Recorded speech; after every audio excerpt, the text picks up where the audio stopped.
Hey, welcome to the podcast. I'm here with Jake again today. Hello, everyone. For a serious geek out session on wind tunnel tested 11 superbikes go head to head, thanks to Cycling News. We're not going to give away all the details because it's behind a paywall and we want to respect the journalists for stuff. It's only £1. If you want to go and view it for yourself, we'll put a link down in the description. You can follow along for the data. We're going to discuss our thoughts on it because it's been dead interesting, I think, isn't it? First of all, apology for not being here last week because we were building a workshop. Yeah. It was chaos. Yeah, I'm sure you'll see that pretty soon on the channel. It's pretty cool. Yeah, it's good. We managed to try and get everyone's bikes through the workshop still, so I'm chuffed with that. And now we've got a lovely new workshop, which is cool. Anyway, back to proceedings.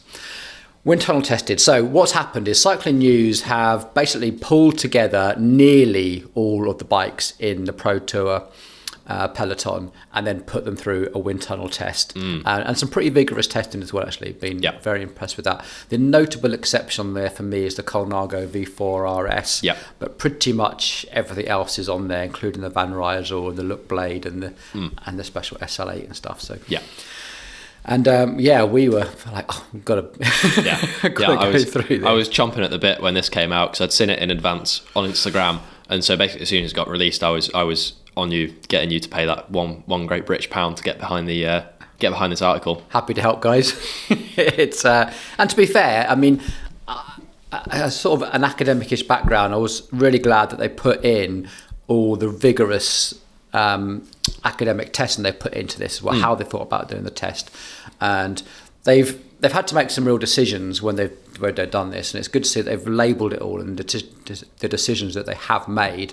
And that is, they wanted to test the bike in its entirety as you would buy it off the shelf with the wheels it comes with the handlebars it comes with. So it's not a frame only test that they've just put their wheels on it. So it's pretty much, if you bought the bike off the shelf, this is it. The whole package. Yeah, absolutely. And they've pretty much tried to get a standardised group set as well. Nearly all of the bikes are on Dura-Ace. There's a couple of exceptions that are on Force and one that is on SRAM Red. Yeah. But they've tried to standardise as much as possible. Yeah, and I think that was obviously dependent on they were getting sent all these bikes, because if you were to buy all these, this is hundreds of thousands of pounds worth of bikes. So they've done well. I think the only thing they did was change it so that it was a standardised tyre on the front of everyone. Yeah, and tried to match the bike fit as much as possible. Yeah, as best they possibly can, but still keeping with handlebar width. So some handlebar widths change between 38 and a 42. Again, that's what the bike came with, but in terms of the stack height and everything else, they tried to keep the same. Same rider, same helmet, same skin suit. Yeah, and if you go through the article, they've been really, really rigorous with this sort of stuff, which is awesome to see, to try and keep it as standard as possible. Yeah, fantastic. It was really, really good to see all of that. The big thing for me was they've tested it at various yaw angles, which is fantastic. Okay, quick one on yaw angles for the uninitiated. A 0 degree yaw angle would be the wind coming directly at you. That very rarely happens in reality. There's nearly always a side wind coming from the side, or the apparent wind of you travelling forwards. So quite often you'll see bike brands saying that somewhere between 10 and 12.5 degrees of yaw is about the most average angle of attack for most cycling applications. That's why they've tested this between a 0 and 15 degrees. I hope that helps. And they've also tested it against a control, which is a Trekkemonder AR15. So an aluminium Trekkemonder with rim brakes and everything else as a control, which I thought was quite a cute control, just to show the difference. And as expected, there's a big difference between all the latest and greatest aero bikes and a rim brake external cable in. So phew, thank God, well done industry. You have at least proved there's a bit of an aero advantage. They've also tried to do it at an average rider's power output rather than the big headline figures that we see on Trek Madone. It will save you this much. They've done, if your output about 250 watts over a 40 kilometre distance, what sort of time can you expect to save? Which is nice. I mean, you'd say that's average. Yeah, I think that's a good. It's close enough that it applies to a lot of people, and it's not so fast that the results are just like not important to anyone, but it's also not so slow that it then alienates a lot of riders as well. I think they did a lot of the testing at 40 kilometers an hour, which is like when you're knocking on and you're putting the power down, that's kind of a reasonable speed to be going, isn't it? Yeah, absolutely. I think when I think about all the turbo training that we've done, and we've put something like 400 athletes or something through that, and there's like 5,500 different FTP tests and stuff downstairs. There's a lot of data in there. And okay, I don't think 250 watts would be the average of all those, but I think for the demographic that's probably buying a 9,000, 10,000 pound bike, i.e. Serious amateur, I think 250 to 300 is probably a really good place to be. And the 40 kilometre is distance that they're trying to cover is pretty average as well for someone doing a quick evening ride or going to a local crit race. So I'm happy with it. I think that they've chosen some good stuff there.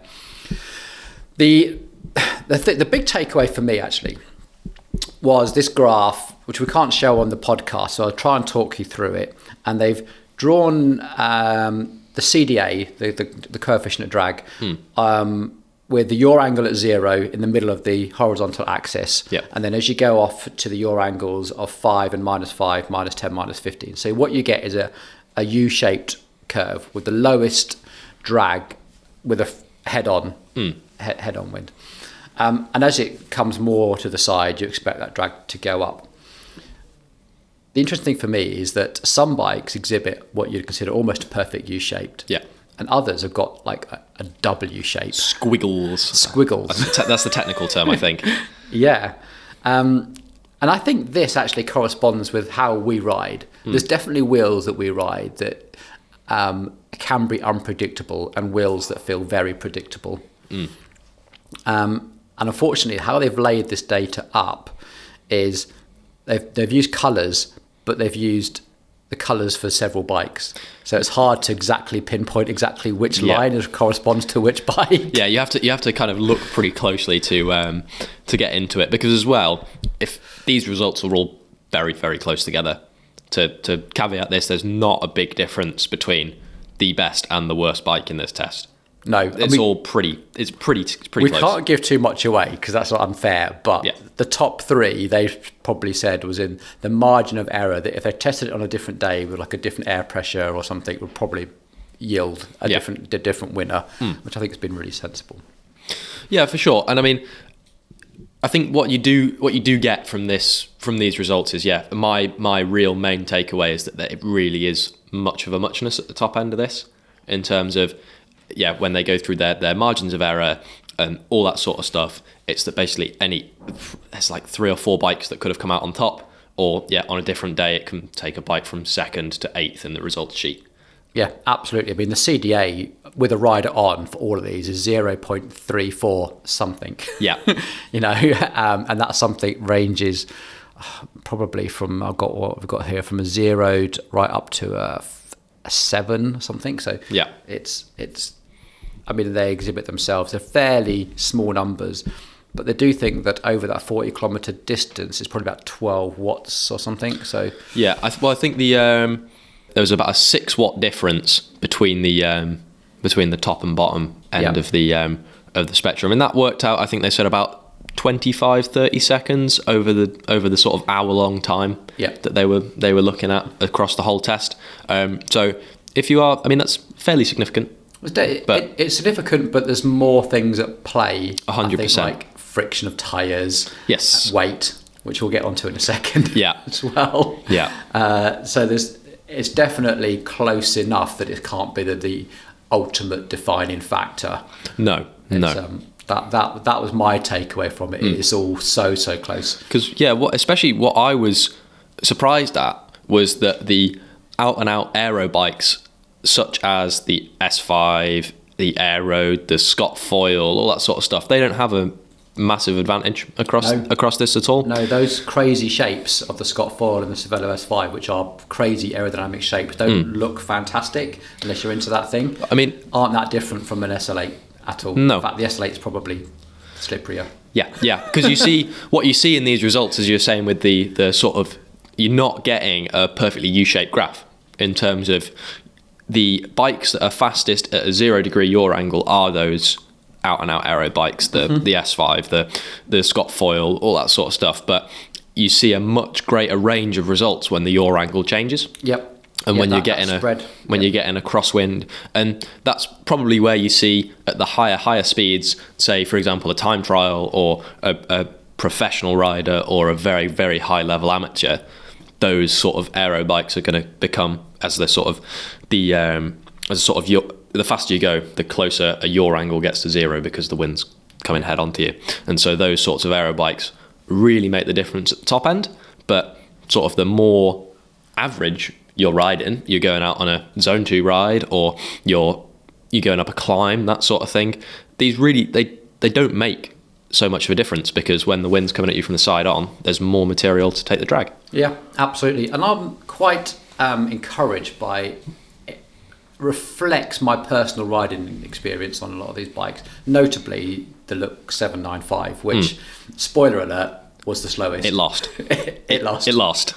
Quite, and it was, unfortunately for us, it was a resounding loss in the wind tunnel. Yeah, it was clearly last place. Of even, you can spend your pound and go to that. My bike is the slowest. Yeah. But the interesting thing for me out of this was, I think, the reasons why. Yes. And this U-shaped graph that we're talking about, the one with the most pronounced W-shaped graph, I think, is that Look 785, and that corresponds to those Karima wheels, I think. Yes. And I know that they catch unpredictably sometimes. Yeah. And I think that shows in that aero data. Yeah, I would agree, because if you look at the frames, obviously the eye test is not everything, but the 795, the Tarmac, all these sorts of things, and the Cannondale, they all kind of look the same. Yeah. And there is not a huge difference in the performance of the aerodynamics of the frames themselves, but the big difference between these are the wheels.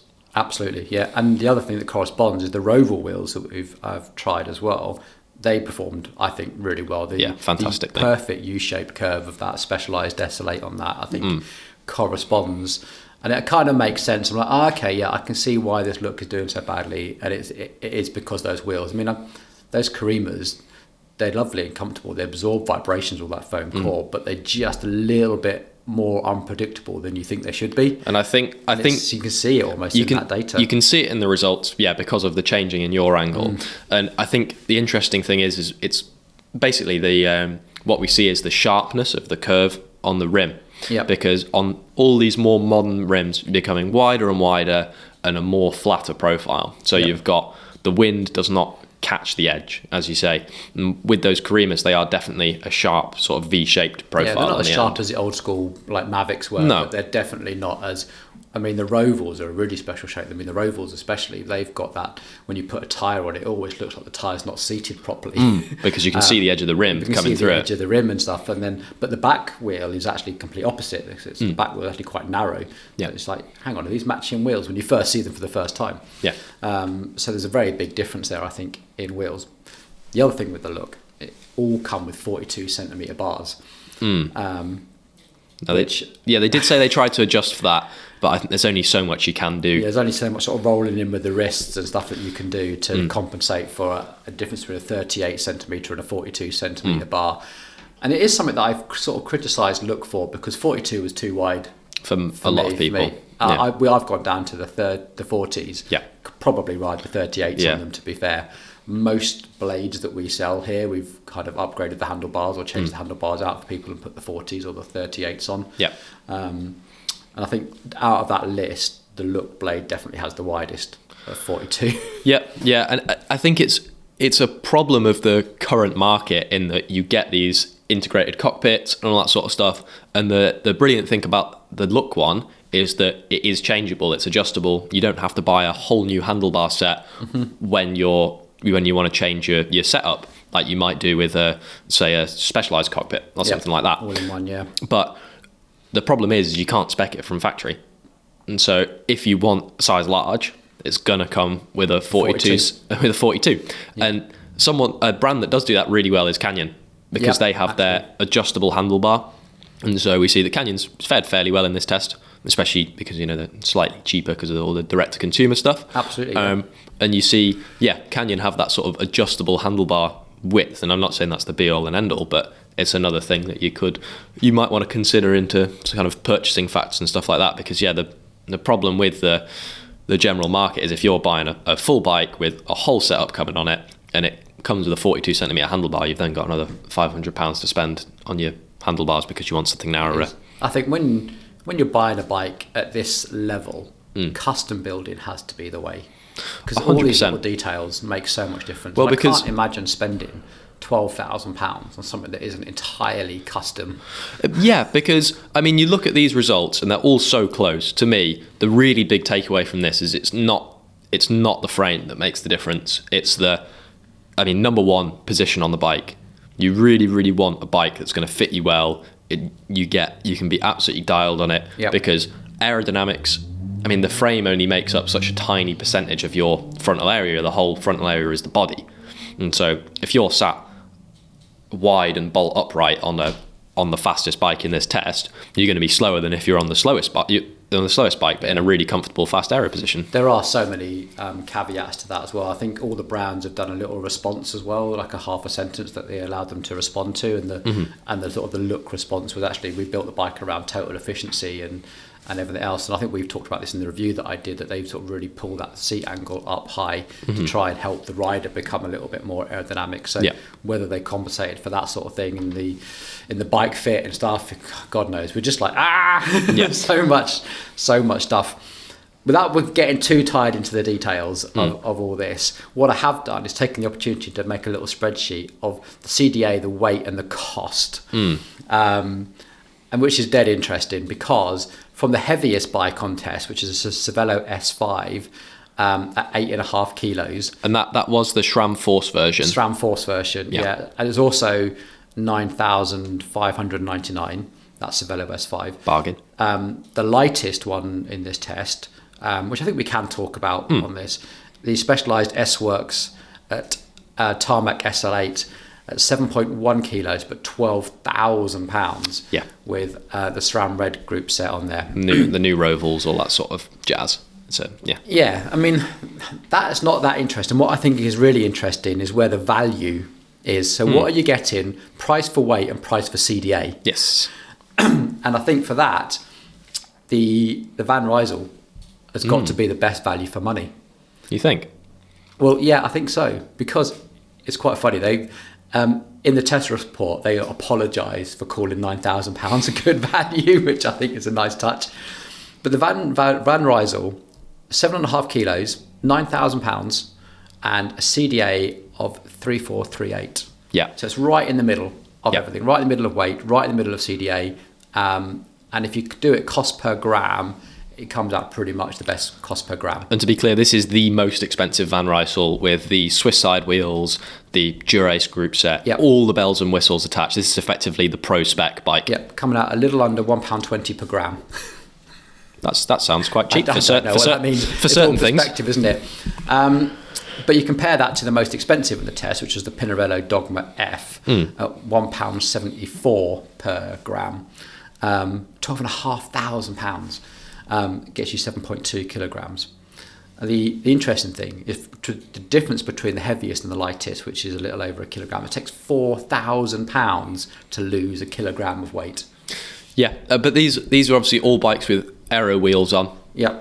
There are marginal differences in the group sets. I think the heaviest one was the S5, and it has the Force group set on compared to a Red group set, so there's a couple of 100 grams in that. Yeah.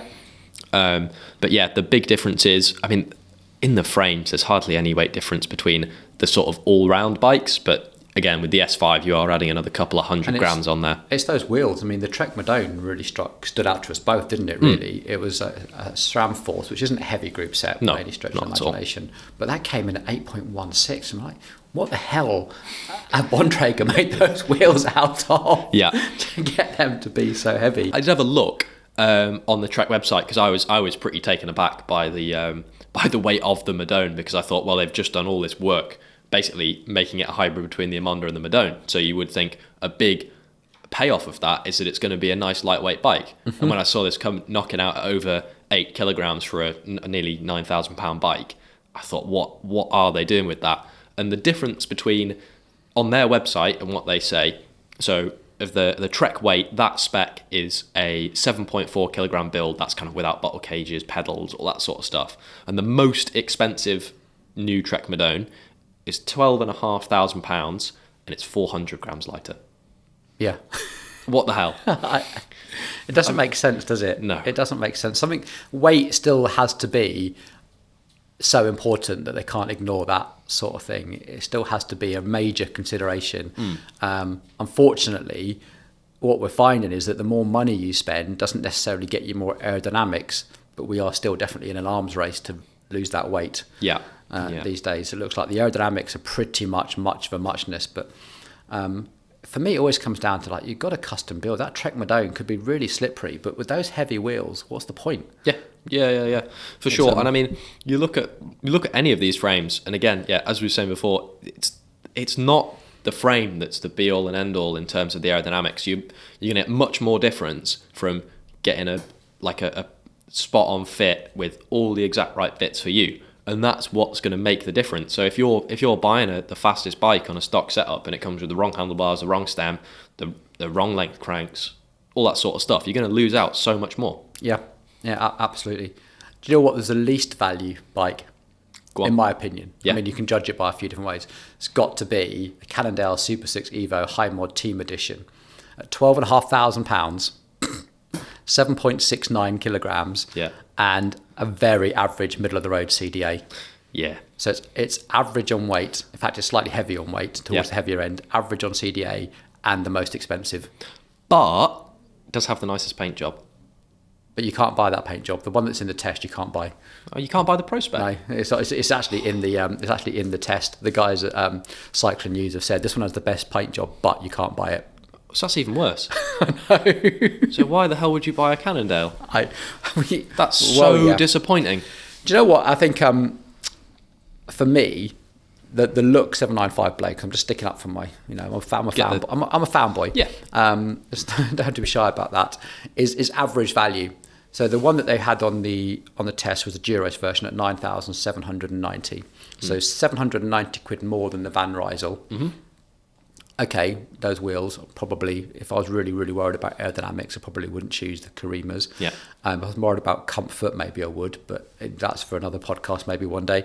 But in terms of weight, 7.75 at 9,700, it stacks up average. It's entirely average value, but I do think it's got the best build quality of all of them on. That's something that you don't get from a test like this, is that you see all the absolute performance results, but when we see they're all so tight, something that you really, if you're buying a new bike that is so expensive, you really do want to factor in that quality of the bike, because even if the Trek Madone is, say, significantly faster than the Blade RS, but if they still sold it with BB90, I'd never ever buy one. You know what I mean? There's little bits and pieces like that in terms of you really do want to take a look at the quality of the bike. You've got to look at the big picture. You've got to look at the big picture, because these are investment pieces. They really are investment bikes. You've got to think about the whole thing. Can I sacrifice a little bit of CDA for having something that's a better build quality, or etc.? But I mean, out of that list, what would you choose? Is it my money? No. What would you choose? I'm quite a big fan of the new Factor at the minute. Okay. I think it just looks really cool. If I'm not paying, then I really do like the look of the new Factor. So the Factor's coming in a little over £10,000. It's got quite a low CDA, 3407. Okay. And the big thing about the Factor as well is they said it works really well across all ranges of CDA. They said when it averages out and you're not looking at any particular yaw angle or anything like that, it works really, really well across the whole range. And I think it looks really nice. We are still yet to see really top end quality control from Factor. I think we still see little bits and pieces. We've got one in the minute with a crack in the chainstay out of not being crashed, which is obviously not ideal. With like weird paint over spray and forks not being quite right. Specialized can't make a straight fork at the moment. Let alone a bottom bracket that can stay inside the frame. Pinarello Dogma F, I think. I'd never buy that. Joe, if it wasn't my own money and it was disposable, I'd like it. But if it's my own money, all that closed off aerodynamics. I just don't think it looks that nice either, to be honest. I think it's just all. I don't think it's got it going on for it. Having how long I've spent removing paint from Simon's. It's like. Do you know what? If I was putting, I couldn't bring myself to do it. Like, how the hell do they leave paint everywhere on those things? Just every single one I've ever seen is just paint. Like, it's just been painted by a 3-year-old. I think if I was stumping up my own money though, I think I'd be looking between the Van Rysel and the Giant Propel. I think if I was looking at a pre-built bike, I would probably have certainly take a look at the Van Rysel, and because I've got the whole workshop at my disposal downstairs, I can fend off any possible quality control issues that might come with a Van Rysel. Yeah. That you don't necessarily get the sort of top end build, or I am a bit of a fan of the Giant Propel. I don't know if I'd get the completely integrated one, but because there's a lot of money to be saved on the sort of slightly lower down spec for, I would guess, not a lot of performance. It's interesting actually. The Giant Propel, they've given a really top end Giant Propel, the £12,000. Yeah, the one with the carbon cadexes, with the carbon spokes and the works. And it didn't perform that well. No, it's not the worst CDA, but it's definitely below average. And the weight is definitely, the weight is probably because the wheels are so deep. Yes. They have supplied the ones with really, really deep wheels, which means it wouldn't perform well in the yaw, etc. So, but oh my God, 12,000, yeah. Yeah, I wouldn't buy one pre-built. No. I would not buy one pre-built. I think we've beat that horse to death, haven't we, about the pre-built Giants. But I do think with sales and all that sort of stuff, I'm a bit of a fan of the frame. What if you were stumping up your own money? I'd still buy the look. Purely on build quality, because I'm a sucker for build quality. Yeah, I'm a mechanic. I like taking things apart, and it's probably the only bike on there that I can still take apart and really appreciate the build quality and the little engineering. It might be like the mech hanger's a 2-piece, for instance, and the bottom bracket is a 1-piece aluminium thing, and that handlebar with all the titanium bolts. So it's just nice. Isn't it? I like that stuff. It's all very bespoke, and it just works together really nicely. Yeah, it's definitely got the best handlebar setup for a mechanic to work on and admire and stuff out of all of them, and that is definitely something that I personally enjoy. And the fact it's the slowest, well, that's disappointing that it lost, but it is still much of a muchness. Yeah. One last thing on this, and that is, I always think when you do a big scientific test like this, it opens up the next level of questions. The next level of questions for me was definitely what would happen if you took the fastest bike and put the slowest wheels on it. So if you took, I'm not going to give too much away here, probably the Specialized one. Yeah. But it was in a margin of error. And took the Roval wheels off that and put it on the bike that lost, which is the look. Yeah. What would happen? Or the 2013 Trecamonda. I think, yeah, maybe. But put it on see what the difference is. So you put the Roval wheels, which I think are the fastest wheels on there, or even in another test that they did, they actually said that the fastest set of wheels was the DT Swiss die-cut 1400s, the 65mm deep ones. Yeah. What if they put that on every bike? Yeah, that's what I really wanted to see, because I think a really big thing with bikes now is that when you're buying a really top-end pre-built bike, everything comes as a package. So Specialized own Roval, and you get it with the Roval wheels and the Roval cockpit, or Factor owns Black Ink and they come with the Black Ink wheels and the Black Ink cockpit. And so it all comes as a package, like Bontrager, all that sort of stuff. You go on forever.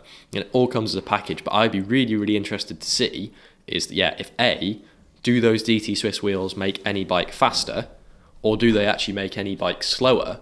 Because is that sort of brand integration the key to these sorts of bikes performing? Because I think that's what you get with Specialized. The reason I think probably that's done so well is because those two brands are so integrated, and so they work together so well that it's all designed around each other. So would the DT Swiss wheels, despite being the fastest on paper, would that then make the Specialized faster or slower? Interesting, yeah. It's no surprise that the best performing bikes on this test are the ones with the biggest budget. Yeah. It's like Formula One, isn't it? It's the ones that have probably got the most wind tunnel time. Well, Specialized are probably the only ones with their actual own wind tunnel, aren't they? And the most prototyping and everything else that we see. And yeah, it's probably no surprise that the look's done badly, because they've only just recently brought Karima, and still Karima's got a fairly outdated back catalogue, and there's still a whole load of development doing, which they are doing. You've seen the wheels that they launched at the Olympics. They were pretty cool. They are sexy wheels. And they did pretty well at the Olympics. So hopefully there's some good things coming there to help that. But yeah, definitely it looks like the whole Specialized, once they brought all the wheels in-house and are doing all everything together, definitely seeing that pay off, I'd say. Same with Trek, even though it's heavy. So yeah, that for me is like the next sort of test I want to see is to go, we're taking the best and the worst bike and their own respective wheels and swapping them all around and see how much impact wheels actually has on these scores, and 100%. see whether it completely changes it or whether it's still the same. 100%. And something we have forgotten to mention as well, integrated bottle cages. Oh, yeah. Now, that was a pretty fascinating point of topic, because I think BMC kind of debuted it quite a few generations ago with with the T machine. Yeah, absolutely. And what was interesting, actually, they said that they would try to put the bottles and the bottle cages consistently across all the bikes, but they did make the decision that if the bottle cages were included in the price, as in they came in the box, they would allow it to be tested with the bottles and bottle cages that it came with. Yeah. And I think the Giant and another one... Obviously, the Trek is a big one, because they have the custom bottles and as the well. Trek, came... And I think there was maybe the Cannondale as well has custom cages. Yeah, so the Trek was definitely tested with its own bottles and bottle cages. Yeah. Probably contributed to why it still didn't win. It still didn't win.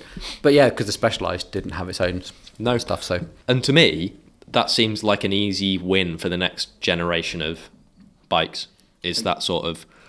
It's just more integration, isn't it? That's where it's coming, and that's what I see with all of these bikes coming across. It's the integration of all of these, of all of the kind of amalgamation of products. Is that Specialized? They're so integrated with Roval. It's the same company, and with the Cannondale, it's integrated bottle cages. That reminds me, I saw a LinkedIn post somewhere of a design student had been developing a carbon handlebar with the data displays built into the carbon handlebar. Ooh. I know. And it had all like the piezo tubes for aerodynamics built into the handlebar and like graphs and stuff. It was like basically a full Tesla style cockpit on your really carbon cool. handlebar. That would be an expensive handlebar, wouldn't it?